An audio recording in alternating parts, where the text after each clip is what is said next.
22nd of June 2016 will probably go down as one of the most significant days in recent history. Brexit. Against most people's expectations, Britain voted in favour of withdrawing from the European Union. Came as a surprise, and it has now created an environment of a period of huge uncertainty and therefore volatility. We need to bear in mind that there hasn't been something of a similar nature before. So we cannot say when this last happened, X, Y, and Z happened. There is no last time. It means there are probably more questions than answers right now. What it seems to mean is that Britain has voted for a period of uncertainty, which means volatility. Uncertainty in terms of politics, constitutional uncertainty, and obviously then economic uncertainty. In essence, Britain has voted for a new Prime Minister. As we've seen, they probably voted for a new leader of the opposition. They've also voted for a constitutional crisis. We might see Scotland deciding to withdraw from the United Kingdom. And we might even see countries in Europe, elsewhere in Europe, following suit. France, for instance, comes to mind. Greece comes to mind. Regarding the impact on the world economy, again, more questions than answers. We do know that a period of uncertainty is not always good for economic performance. What needs to happen now is that Britain needs to invoke Article 50 of the Lisbon Treaty, which gives them up to 2 years to negotiate out of the European bloc.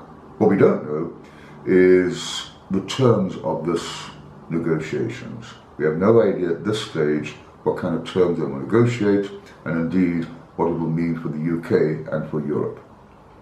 But in this period of lingering uncertainty, some possible scenarios include the fact that the pound weakens and continues to weaken. If this creates the possibility of inflation, one could see the Bank of England raising interest rates. Meanwhile, if, and it's a big if immigrants are somehow blocked or curbed in working in Britain, there could mean higher wages in Britain. All of this, with higher interest rates, could trigger a recession for the UK.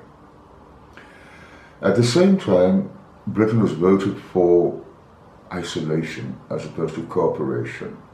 They seem to have voted for nationalism, whilst voting against big business, big banks, voting against immigrants, voting against big capital, and voting for regaining their own sovereignty.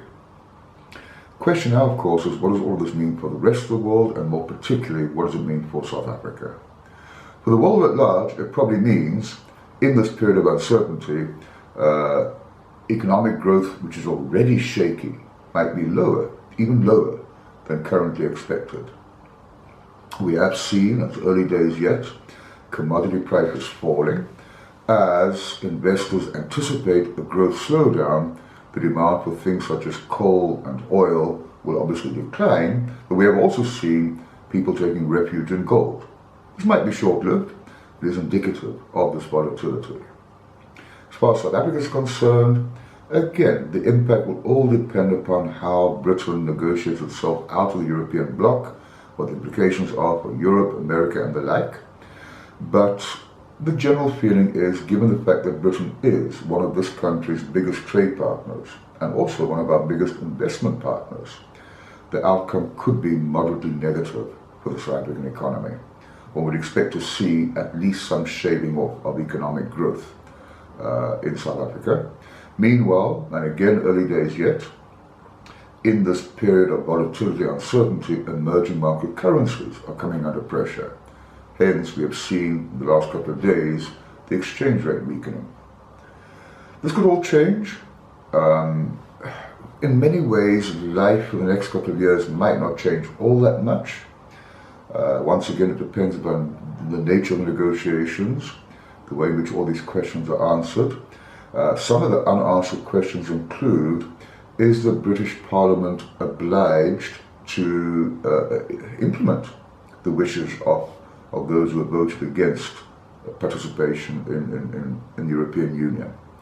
A petition has been signed by 3 million people asking for another referendum. who knows which way we're going.